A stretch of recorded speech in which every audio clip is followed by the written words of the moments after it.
You're listening to Storytime in Paris on Paris Underground Radio. For more great content and to join our book club, please join us on Patreon.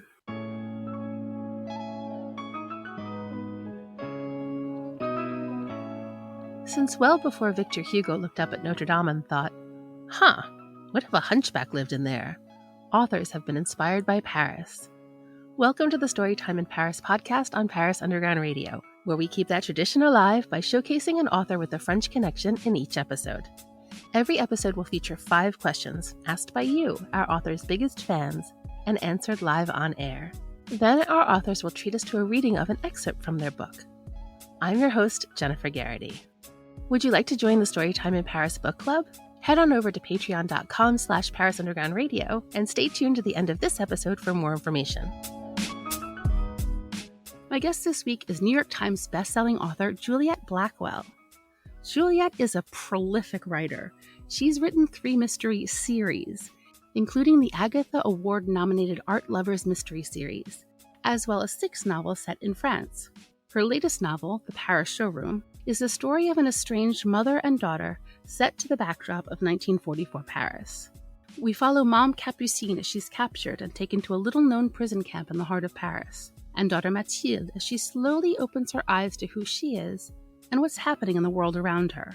It's rare to consider a novel set in Paris under Nazi occupation as a slice of life or coming-of-age story, but what Juliet does so beautifully is to craft a story as rich in subtlety as it is in meaning. Without further ado, please allow me to introduce Juliet Blackwell, author of The Paris Showroom.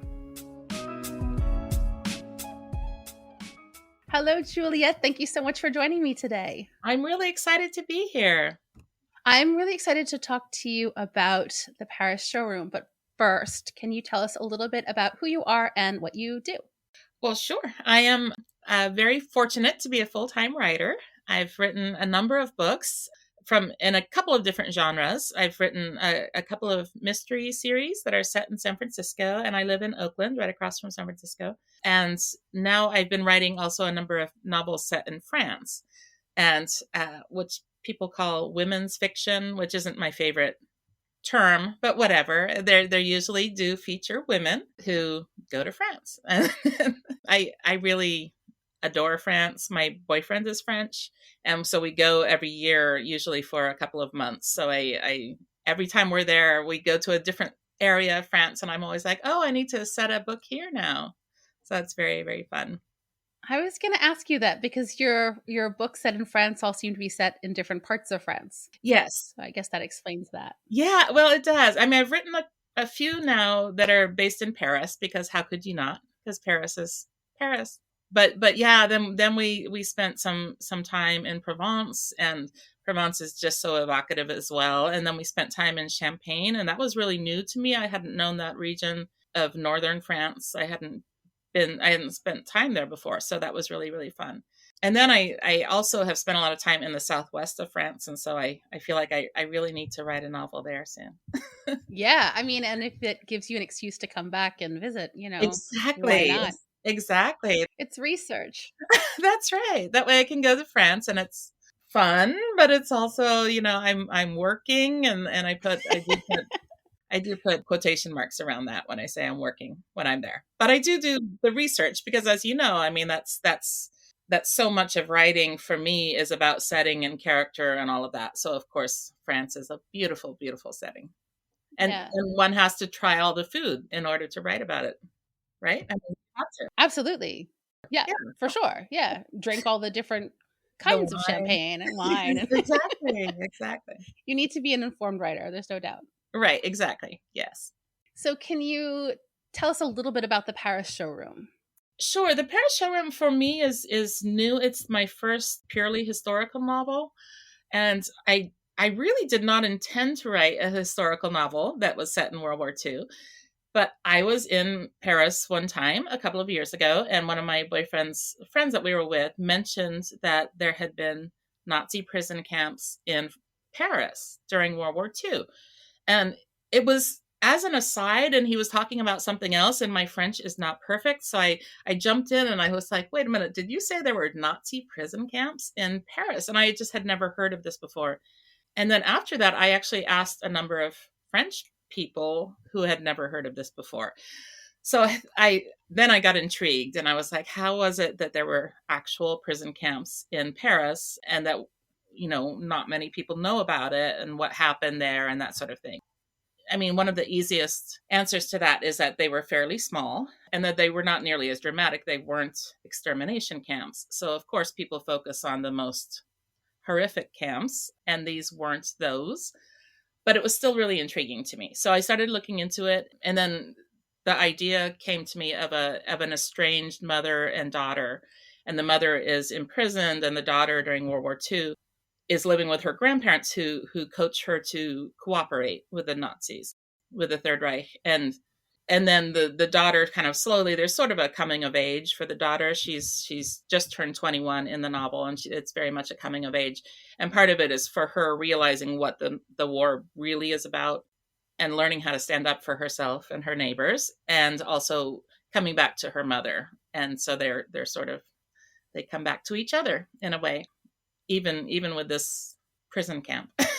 So it was partly very much about that. And then it also includes the mother's background about the interwar years, which I was very interested in. I've always been interested in those, the jazz era of Paris and what that music meant after World War I and leading up to World War II, that what really, the older I get, the more I realize how brief that period of time was between the two world wars, and how it must have been an incredible kind of, for people living through it, it must have been incredible that they made it through this horrific World War I.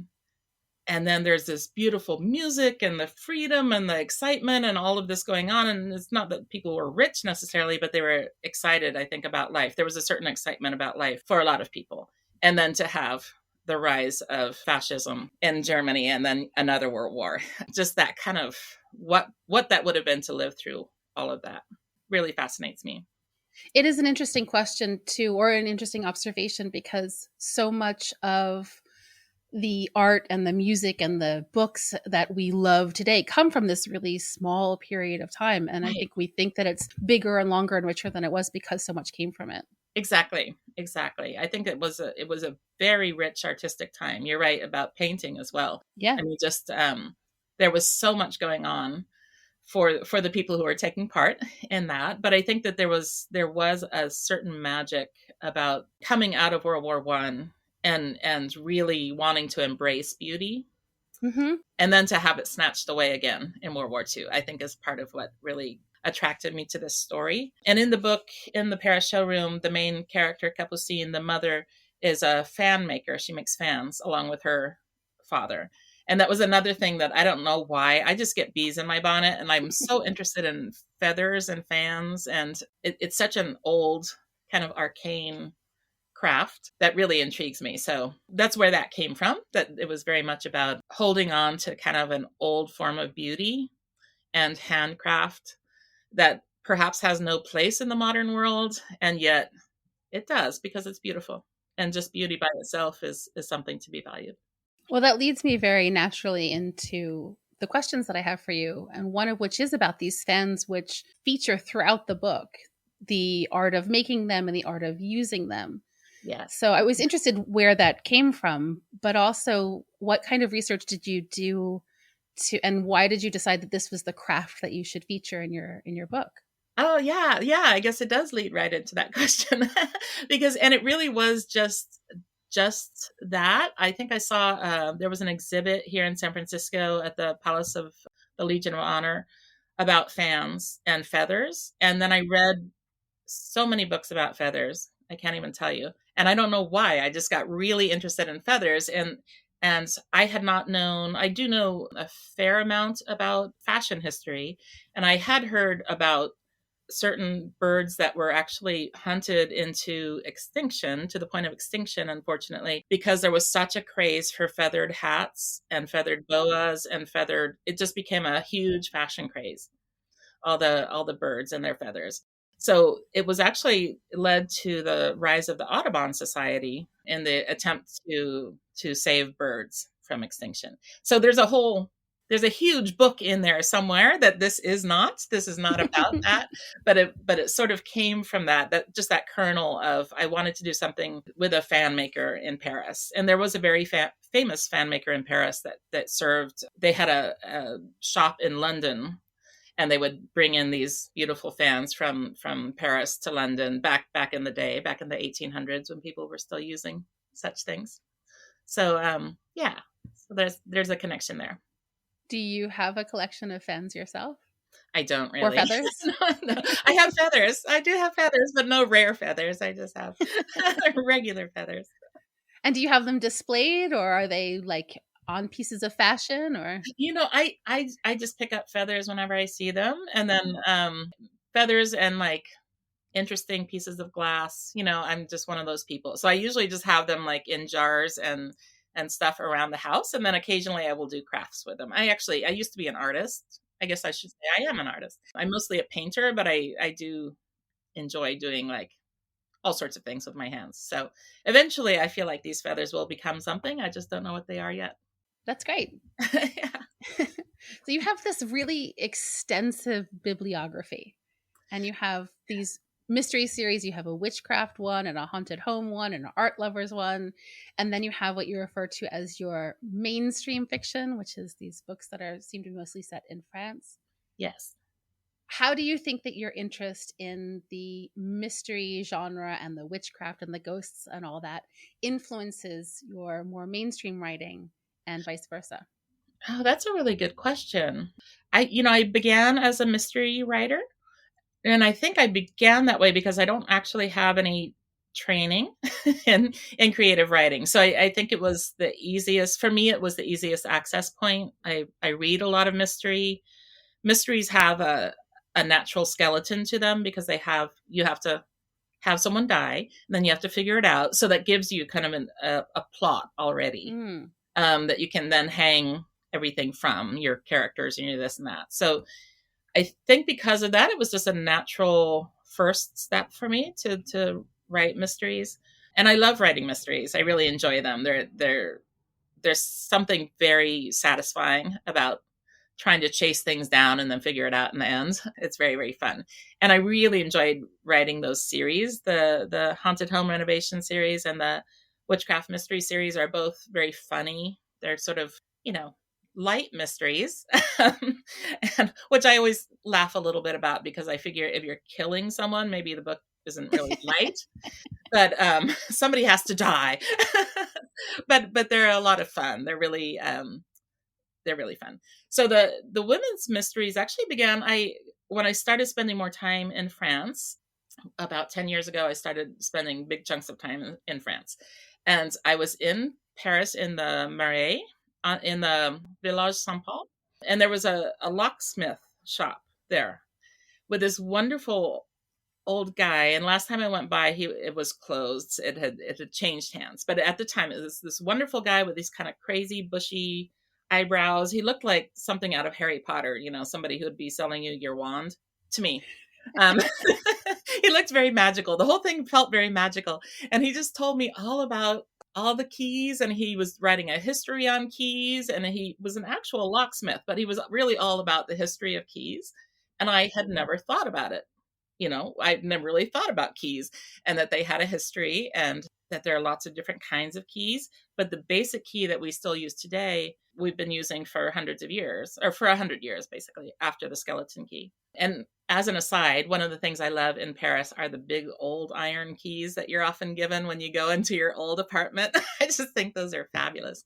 So anyway, I thought, well, I should pitch a mystery series set in Paris that features a locksmith shop, a woman taking over her uncle's locksmith shop, because how fun would that be?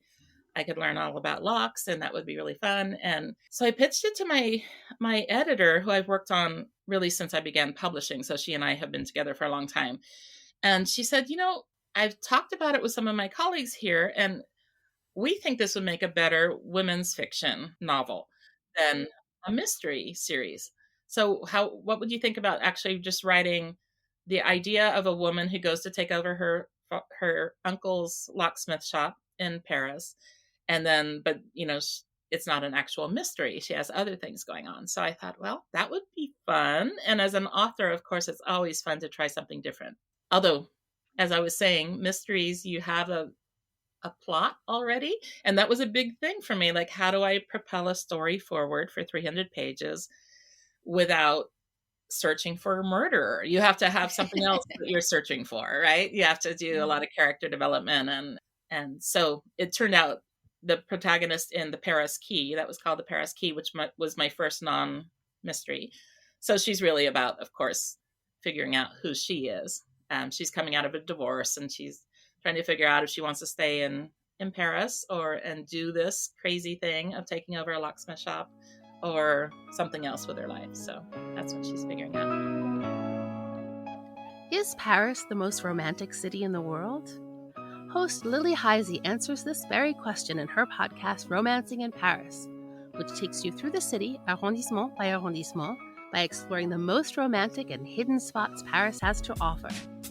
Listen now to Romancing in Paris on parisundergroundradio.com or wherever you listen to podcasts. We'll be right back with Storytime in Paris after a word from our sponsors. And now, back to Storytime in Paris. That's interesting. It makes me wonder. So in a mystery, I imagine you have to know how it ends before it starts, because then you put all the little pieces in place. Mm-hmm. In your women's fiction books, do you know how they're going to end when you start? I will tell you a secret. I never know how any of my books are going to end. That includes the mysteries. Fabulous. Like I've had moments where I think I know who the murderer is, and then actually I get to the end and I'm like, no, that's not the murderer. It's somebody else. So for me, the mysteries are always, the endings are always a great mystery, and it's sometimes very anxiety producing for me. Because as I'm writing, I'm thinking, I have no ending. But eventually it always comes. It just comes eventually. The endings can be tough. They really can be tough. And I hope that they're satisfying. To me, I always get to a point where I'm satisfied, and I hope that means that the reader would be too. Yeah, I think it's a big thing, especially as an artist or a writer, knowing when just to stop, because you can always keep going. Right.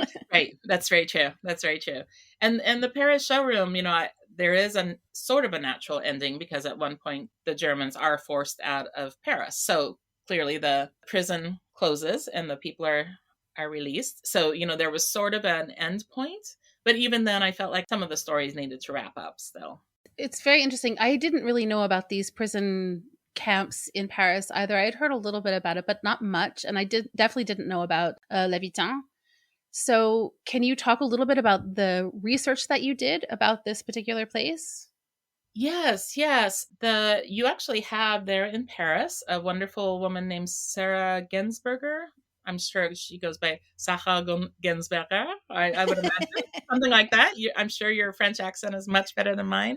But she has done a lot of work on it. And I do note at the back of the Paris Showroom, it's written down, she published a book of photographs, because the Nazis were very good at keeping records of things, and for some reason they wanted a lot of photographic evidence of everything they were doing. So there was a lot, I'm sure that there was a lot that was destroyed, but she has published an entire album of pictures about the prisons, and about all, it's really focused on what was stolen, because just to back up for your listeners, the reason that these prisons were in Paris in particular was to process all of the things that the Germans were stealing from Jewish homes and businesses. So when they deported people, they would empty out their apartments and empty out their businesses and take everything.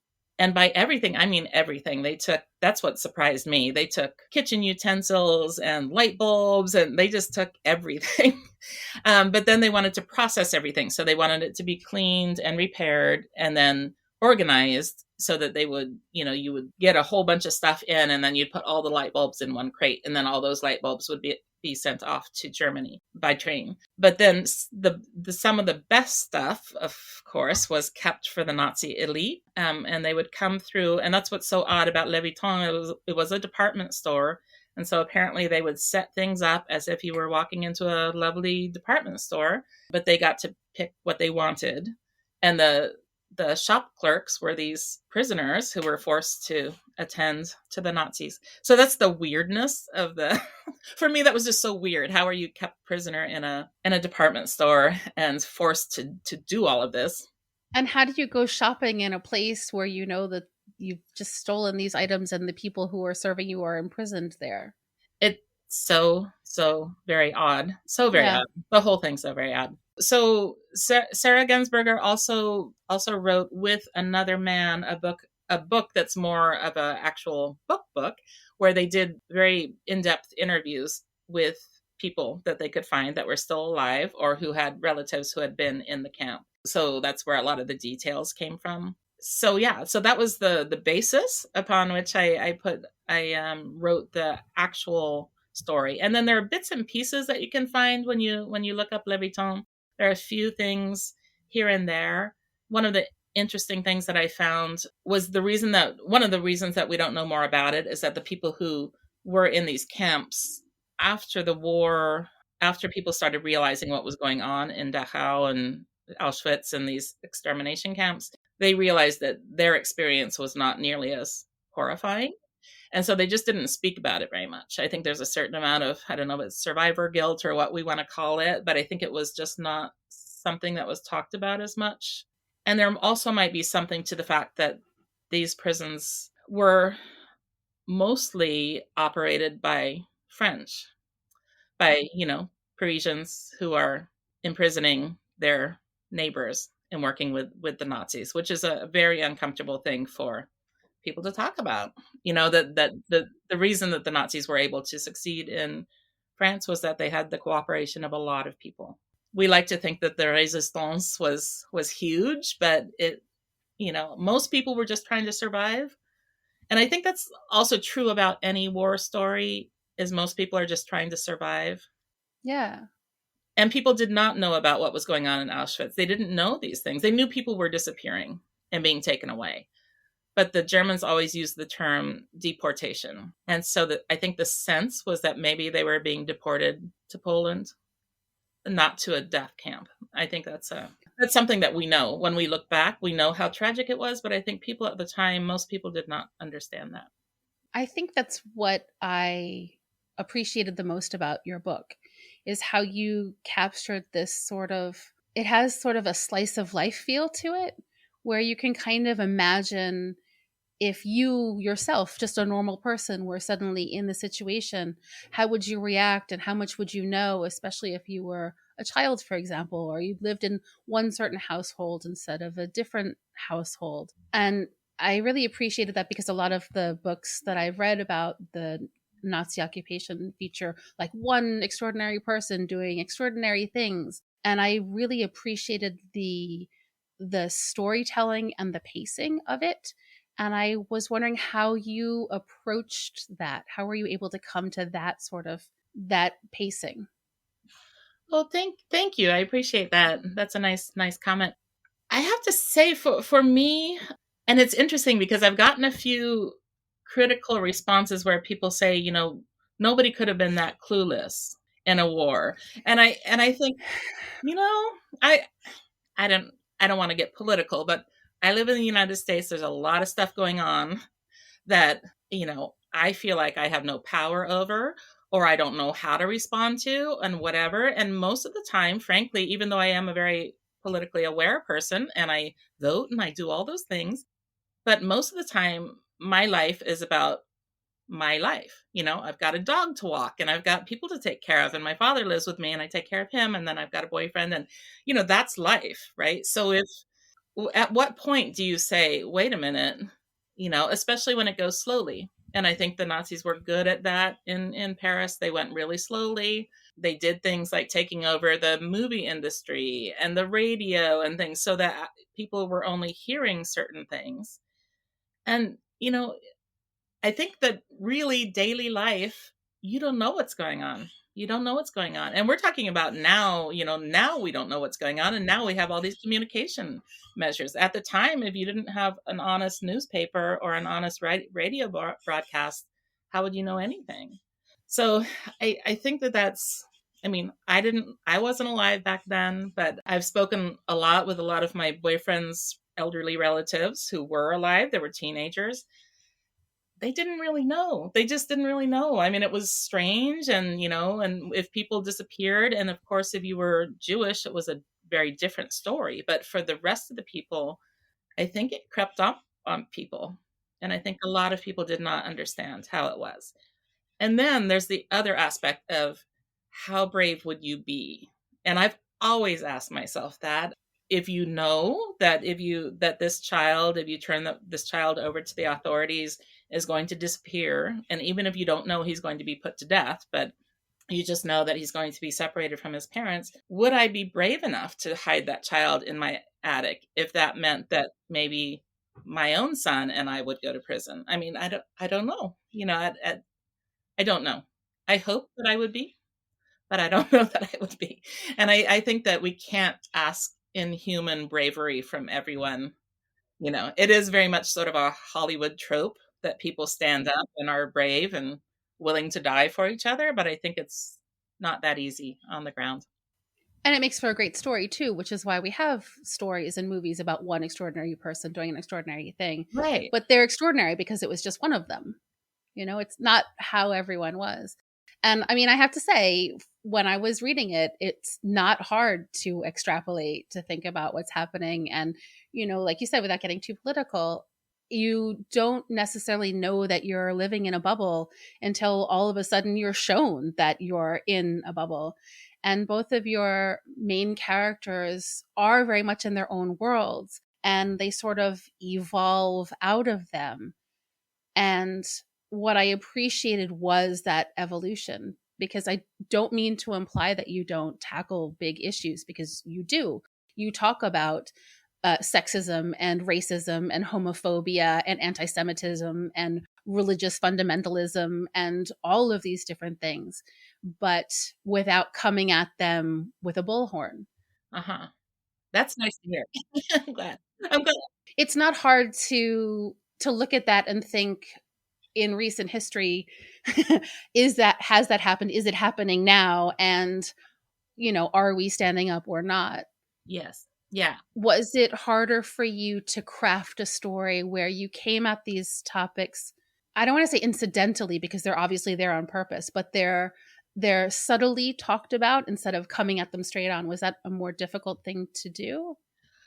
I think it was. I mean, I think I was very careful. I tried to be very careful not to be preachy, in that sense, that I have a lot of different kinds of people who read my books. And I don't think anybody needs to be hit over the head with a lot of this stuff. At least, not in a fictional book that it's different if you've picked up a textbook or something that's very much about something in particular. So yeah, I really did try to be careful not to be preachy about it and not to make assumptions. And that also goes back to writing a historical novel. I was trying to be very careful not to make assumptions that people living in a certain time would be thinking the way I think. I think because people did recognize things differently. Even very progressive, open-minded people at the time might have seen Black people in a very different light than we do now, or seen homosexuals in a very different light. Whatever it is, it's like you can't assume that even in that interwar period when people were being more open, it was still unusual. It was, I'm from Oakland, which is where Gertrude Stein was from. Originally was from Oakland. And, she went to Paris for a reason, because she found the life there much more open to her lifestyle and her beliefs and to her. And there was a reason that she settled there. But even so, she's like, she said some weird stuff. We all do. I mean, she was very much a woman of her times, I guess is what I'm trying to say. And I think that we all, even at that time, things were different. So I appreciate that. I hope that I was subtle about it, because I didn't want it to be preachy, but I also think it was a time where, I think that the main character, Capucine, did try to push her bounds at the time and try to be somebody new, but she was also very afraid.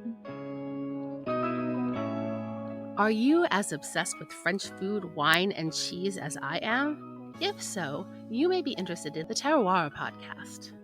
Hosts culinary journalist Emily Monaco and chef and wine expert Caroline Connor explore the links between the foods, wines, and more to the places they're from and the people who make them.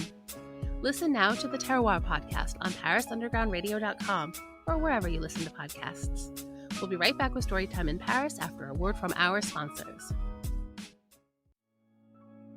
And now, back to Storytime in Paris. So, I think maybe it would be nice to hear a little bit from the book. Oh, yes. Yes. Okay. Is there anything that we need to know contextually before you start? Yeah, this is actually, it's the chapter 3. So already the main character she's in Leviton in the prison. The prisoners were kept in the attic, and she is making a fan for somebody who's sick, for one of the fellow prisoners who's sick. And Isidore is a young woman who shares the cot next to her. And I think that's about all you need to know. So it's chapter 3. And the chapters, I should say, are in alternating views between the mother, Capucine, and the daughter, Mathilde. So this is a Capucine chapter. Paper has a memory. Once a fold is created, the paper is forever changed and can never again be truly flattened. Even if dampened and ironed, it will never regain its original shape because the integrity of the fibers have been broken.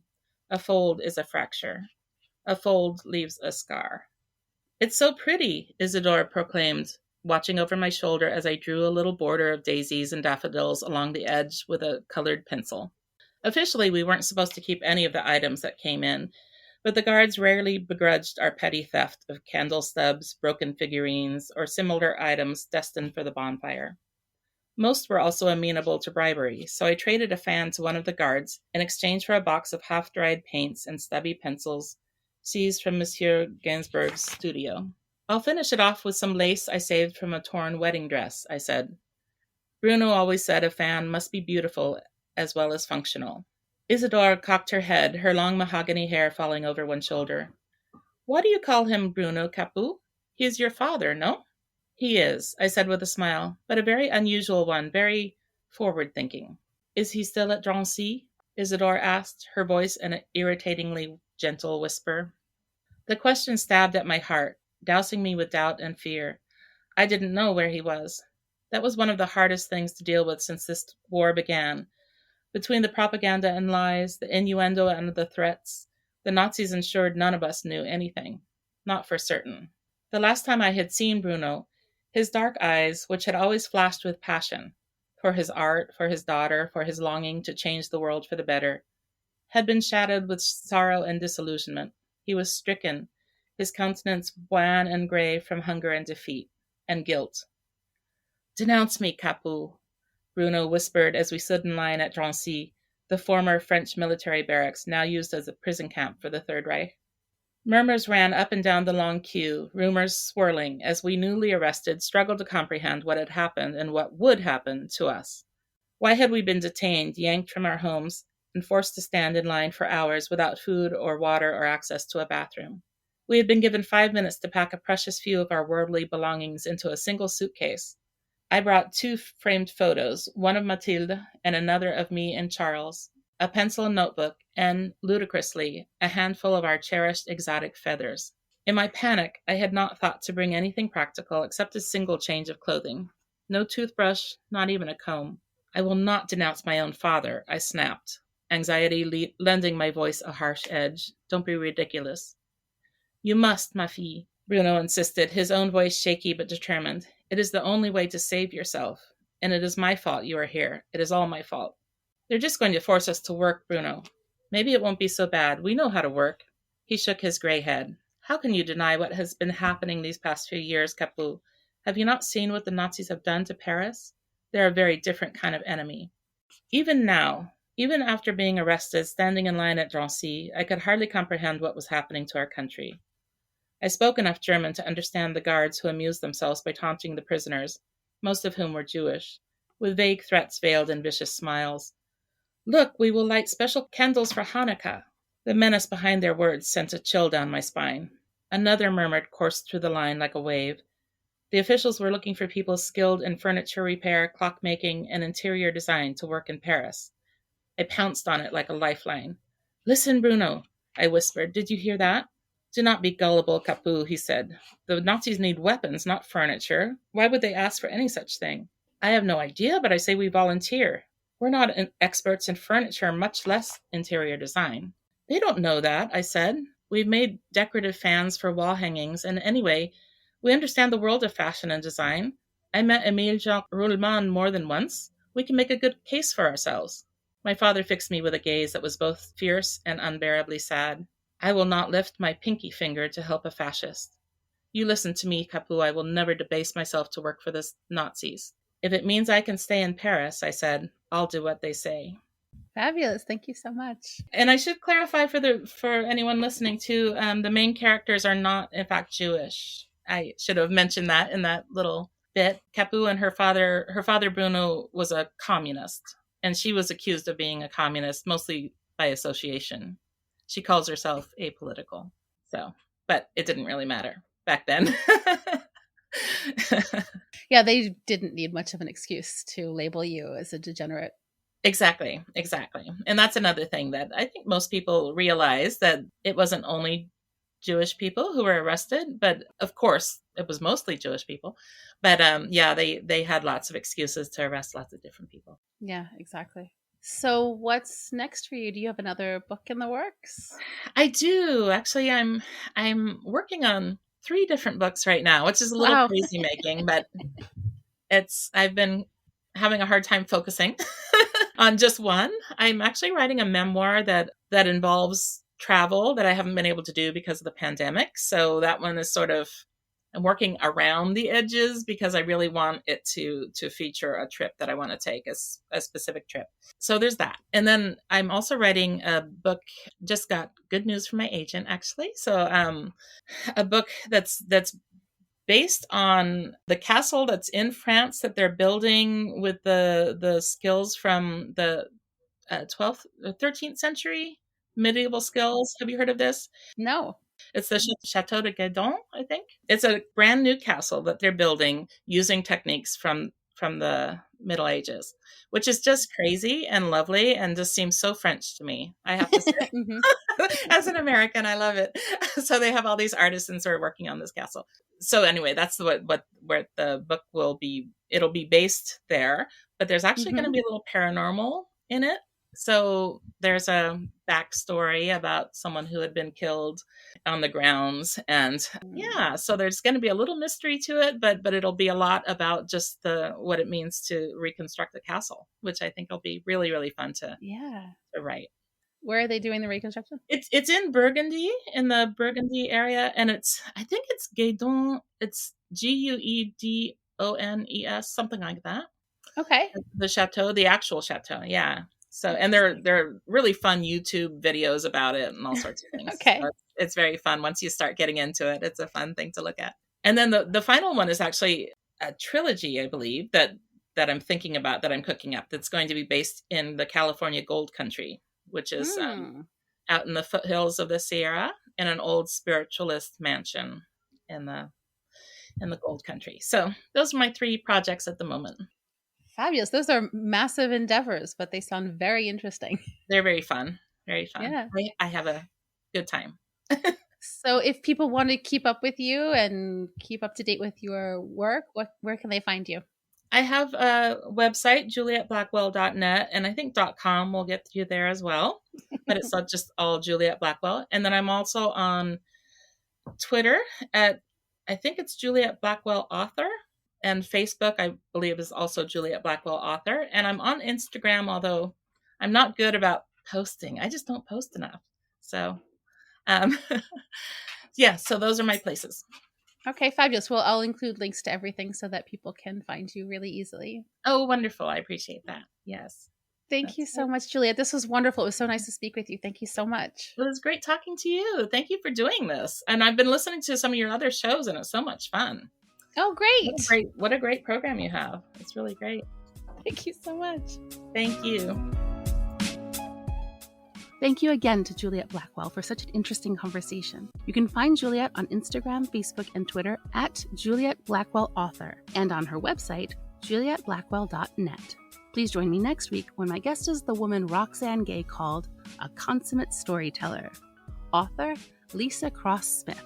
Check back next week to see if your questions have been answered and to hear a reading from her book, Half Blown Rose. If you'd like to keep the conversation going, please join the Storytime in Paris book club, where you'll meet a different guest author each month and get to speak with them directly about their work. For more information, please visit patreon.com/Paris Underground Radio. I'm your host, Jennifer Garrity, and you can find me on all socials at Jennyphoria. That's JennyPhoria, and on my website, jennyphoria.com. Storytime in Paris is produced by me as part of the Paris Underground Radio podcast network. To check out interviews with previous guests or to discover more great Paris-based podcasts, please visit parisundergroundradio.com. Thank you, and until next time, happy reading! This episode of Storytime in Paris was produced by Jennifer Garrity for Paris Underground Radio. For more on this show and shows like it, please visit parisundergroundradio.com.